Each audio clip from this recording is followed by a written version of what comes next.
નમસ્કાર વિદ્યાર્થી મિત્રો, ફરી એકવાર તમારું સ્વાગત છે અમારી યુટ્યુબ ચેનલમાં. તો મિત્રો, આજે આપણે વિડીયોમાં ધોરણ 9 માટે પ્રથમ પરીક્ષાના પેપર લઈને આવી ચૂક્યા છીએ. તેમાં આપણો આજનો વિષય રહેશે વિષય ગણિત રહેવાનો છે.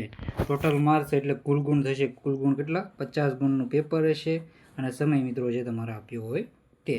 તો સાહિત્ય તમારે પૂરેપૂરું પેપર સોલ્યુશન જોવાનું રહેશે. ચેનલમાં નવા હો તો ચેનલને સબસ્ક્રાઈબ કરવાનું ભૂલતા નહીં અને બેલ આઇકન પણ દબાવી દેજો. અને બાકીના વિષયના પેપર પણ આપણી ચેનલ પરથી મળતા રહેશે. તો આપણે હવે સોલ્યુશન સ્ટાર્ટ કરી દઈએ.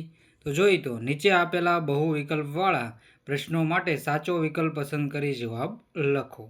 તો એમાં જોઈ તો અહીં 0 ગુણ છે મિત્રો, સુધારી લેજો. એમાં જોઈ તો પહેલું છે વર્ગમૂળમાં 2 પ્લસ વર્ગમૂળમાં 2 એ ખાલી જગ્યા સંખ્યા છે. તો એનો જવાબ તમને મળશે 2 થશે. એટલે કે જવાબ શું આવશે? બી, અસમય સંખ્યા છે. શું છે? 2નું છે આપણે જોઈએ તો વર્ગમૂળ નીકળતું નથી, તો એમાં જવાબ આપણો રહેશે અસમય સંખ્યા જવાબ રહેશે. અને અહીં તમને જવાબ પણ આપી દીધેલા છે, સાહિત્ય અહીંથી જોઈ શકશો.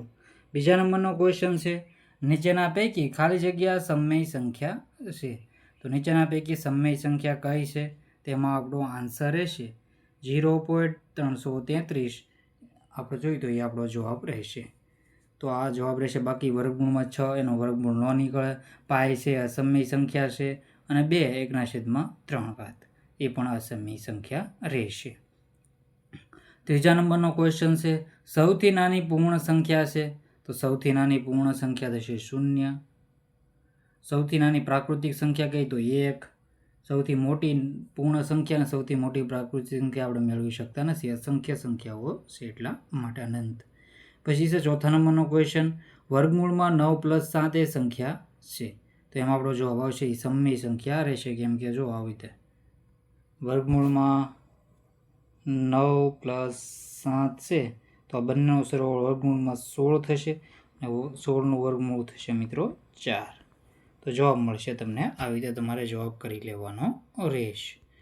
તો મિત્રો આપણે આગળના ક્વેશ્ચન જોઈ લઈએ. સાહિત્ય જો 5ની 2 ઘાત અને એની 1 ઘાતની કિંમત થશે. તો એનો જવાબ રહેશે મિત્રો 25. જવાબ આપણો જવાબ આવશે એ. 5માં જવાબ આવશે એ 25. છઠ્ઠા નંબરનો છે 2x² + 3x + 1 બહુપદીના અવયવો કયા છે? એમાં આપણો જવાબ આવશે બી, x + 1 2x + 1. તો એમ જવાબ આવશે x + 1 કૌંસ પછી 2x + 1. તો આવી તેનો જવાબ રહેશે. આગળના ક્વેશ્ચન જોઈ લઈએ મિત્રો. 7મા નંબરનો ક્વેશ્ચન છે 65ના માપના ખૂણાનો પૂરક કોણ થશે મિત્રો. એમાં જવાબ આવશે આપણો 25 કે 115. તો પૂરક કોણ એટલે 180 થાય. તો જવાબ આવશે 115. તો જવાબ આવશે મિત્રો સી, 115 આમાં તમારો જવાબ રહેશે. સાહિત્ય આવી રીતે તમારે કરી લેવાનું રહેશે. પછી છે નીચેના વિધાન ખરા છે ખોટા તે જણાવવાનું રહેશે. તો 8મા નંબરનું છે 36/25 એ સમય સંખ્યા છે. તો બિલકુલ સાચું વિધાન છે.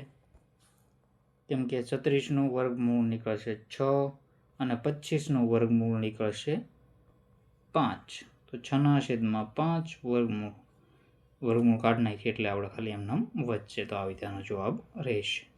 પછી છે પાય એ અસમય સંખ્યા છે. તો આ વિધાન બિલકુલ સાચું છે. આ પણ સાચું છે. પછી જો 4 અને 1 એ સમીકરણ 3x + ky = 8નો એક ઉકેલ હોય તો k = 4. તો આ વિધાન કેવું થશે? ખોટું.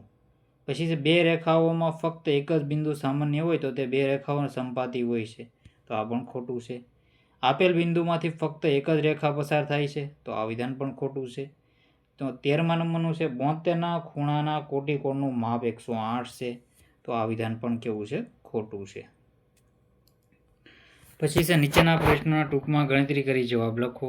1 અને 2ની વચ્ચેની 5 સમય સંખ્યાઓ શોધો. તો 1 અને 2ની વચ્ચેની 5 સમય સંખ્યાઓ શોધો. તેમાં રીત 1 છે અને રીત 2.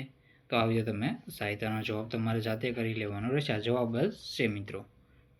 જો 1 અને 2 5/4, 11/8, 13/8 અને કેટલો થશે? 7/4. પછી 7/6, 4/3, 3/2. આવી રીતે જવાબ કરી લો. પછી છે 15મા નંબરનું સાદું રૂપ આપો. વર્ગમૂળમાં 5 + વર્ગમૂળમાં 2 એની 2 ઘાત. તો એનો જવાબ છે 7 + 2 વર્ગમૂળમાં 10. 16મા નંબરનું છે બહુપદી px = 3x - 2 ના શૂન્યો શોધો. તો 2/3 આપણો જવાબ રહેશે. પછી છે 17મા નંબરનો અવયવો પાડો 12x² પ્લસ x માઇનસ 6, તો એનો જવાબ રહેશે 4x પ્લસ 3 અને 3x માઇનસ 2 એનો આપણો જવાબ રહેશે. પછી આપેલ આકૃતિમાં ખૂણો PQR બરાબર ખૂણો PRQ, તો સાબિત કરો કે ખૂણો PQS બરાબર ખૂણો PRT, તો એનો જવાબ આવી રીતે રહેશે. સમીકરણ 2x પ્લસ 5y બરાબર 0ના 2 ઉકેલો શોધો, તો 0 0 અને 1 માઇનસ 2/5. પછી છે મિત્રો નીચેના પ્રશ્નોના માગ્યા પ્રમાણે ગણતરી કરી તમારે જવાબ આપવાના રહેશે. તેનો આપણે જવાબ જોઈ લઈએ. સંખ્યા રેખા પર વર્ગમૂળમાં 3ને દર્શાવવાનું છે. તમારે મિત્રો સ્વપ્રયત્ન એટલે કે જાતે જ કરવાનું છે. સંખ્યા રેખા પર આવી રીતે દોરી મિત્રો સંખ્યાઓ લખી તમારે દર્શાવવાનું રહેશે.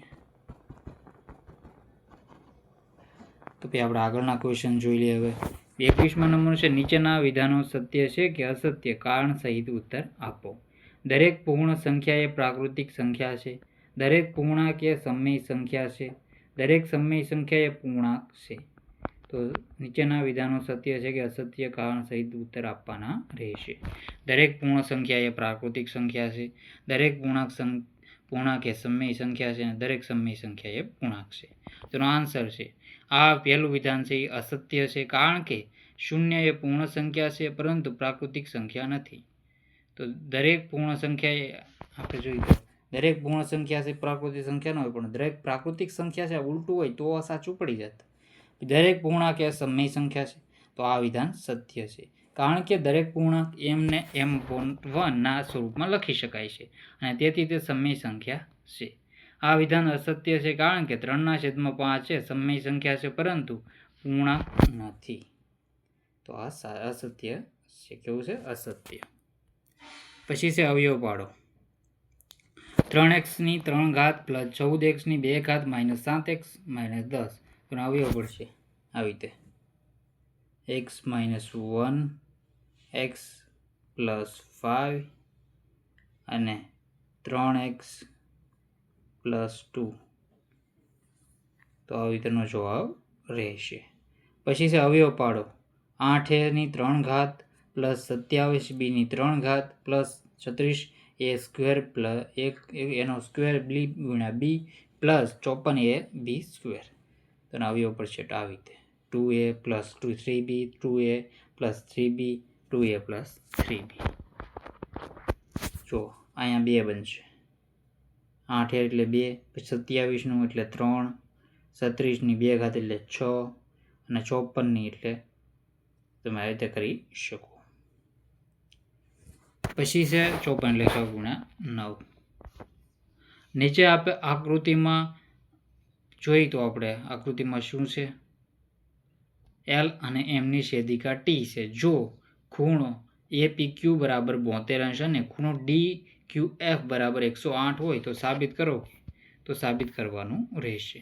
તો સાહિત્ય તમારે સાબિત કરી નાખવાનું રહેશે.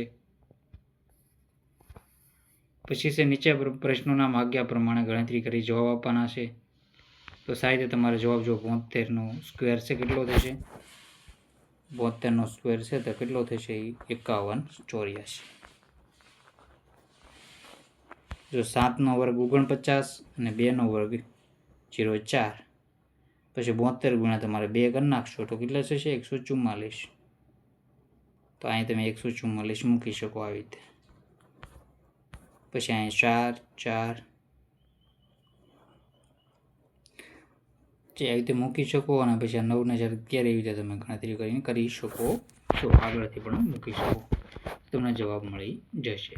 તો મિત્રો સાહિત્ય તમારા ક્વેશ્ચનના આન્સર ટીક કરી લેવાનું રહેશે. ચેનલમાં નવો તો ચેનલને સબસ્ક્રાઈબ કરવાનું ભૂલતા નહીં, બેલ આઇકન પણ દબાવી દેજો.